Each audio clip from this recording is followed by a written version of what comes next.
We're continuing in our sermon series called A Season in the Minor, and today we're going to be looking at a minor prophet named Habakkuk. This wonderful book asks real questions that I believe we're still asking to this very day. And the best part is God chimes in and gives clarity to the questions, which we could take a look and really try to learn to understand. There are two complaints that Habakkuk asks in order for us to really make sense of it all. We need to look at the question along with the background and context in mind. So get to the book Habakkuk and just kind of leave your finger there as I talk about the background. In chapter 1, the first complaint that Habakkuk has is this question of why are there injustices in the world and why doesn't God do anything about it? Like, how can God ignore all the sins that people are committing? Have you ever asked that in your life? Because Habakkuk is heartbroken that in the time that he was living, there were so many things that were unjust, and it seemed like people who were evil were winning while the people who were trying to do good were suffering. And God answers right away. Historically speaking, the situation which Habakkuk faced is before Haggai, because this is before the Babylonians invade and take over Jerusalem. The God revealed to Habakkuk beforehand that Judah was going to be punished for her sins by the Babylonians. That God is stirring the Babylonians, who was a powerful nation at the time, to come and punish his people who have wandered off into chasing their heart desires instead of God. One of the interesting things to note is that in the book of Habakkuk, it doesn't ever mention the possibility that destruction could be avoided.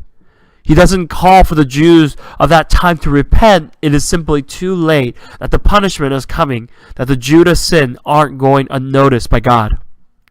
Habakkuk is satisfied with the answer to the first complaint, but it brings up another complaint, which is, how is it okay that God would use a nation more wicked than Judah to punish Judah?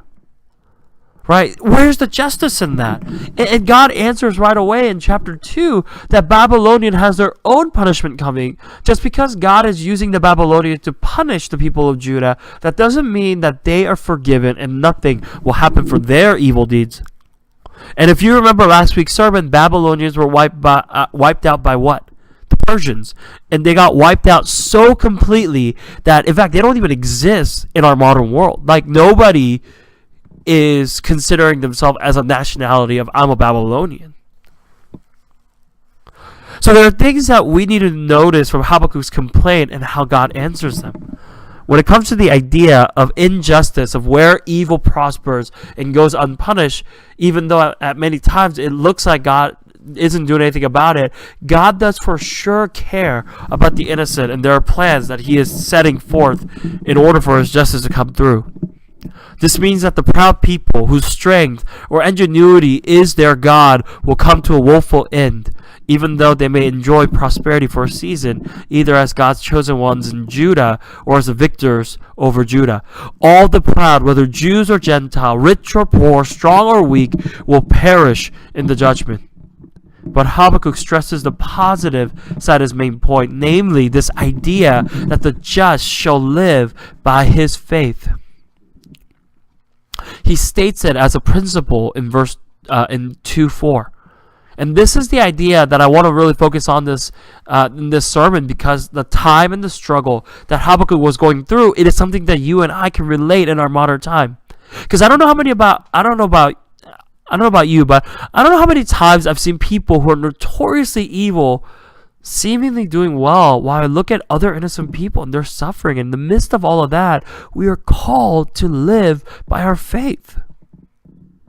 And when Habakkuk says that just will live by his faith, he implies two things.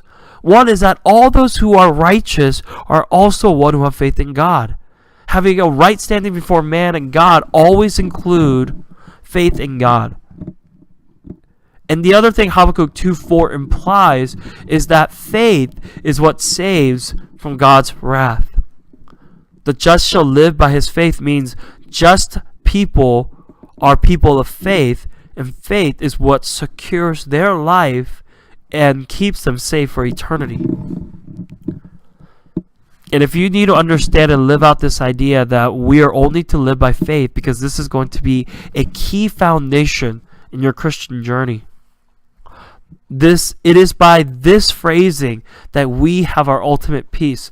That this faith is going to be the driving factor for navigating through the inevitable tough time of injustice in our lives. Turn to Habakkuk 3, verse 16 and 19.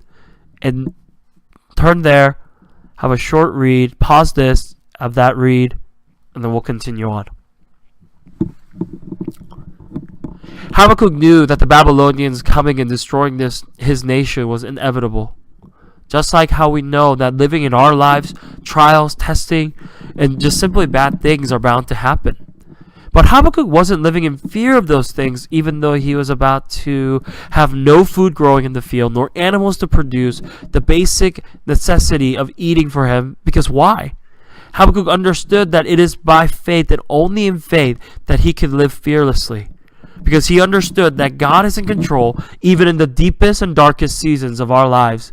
When our metaphorical fig does not bud, vines are not producing grapes, crops failing, when evil seems to get its way while you're suffering, things that you thought would work out isn't working out. Despite all of that, when we start to live in faith, we understand that these earthly situation is not the end of things, but a time for us to really rely on God and find our joy, find our peace only in Him. So I want you to remember this phrase, the just shall live by their faith, as you go on this week, but more than that in your life, that you live by faith, not by sight, and your sight is set on the Lord, and your faith is rooted in the Lord.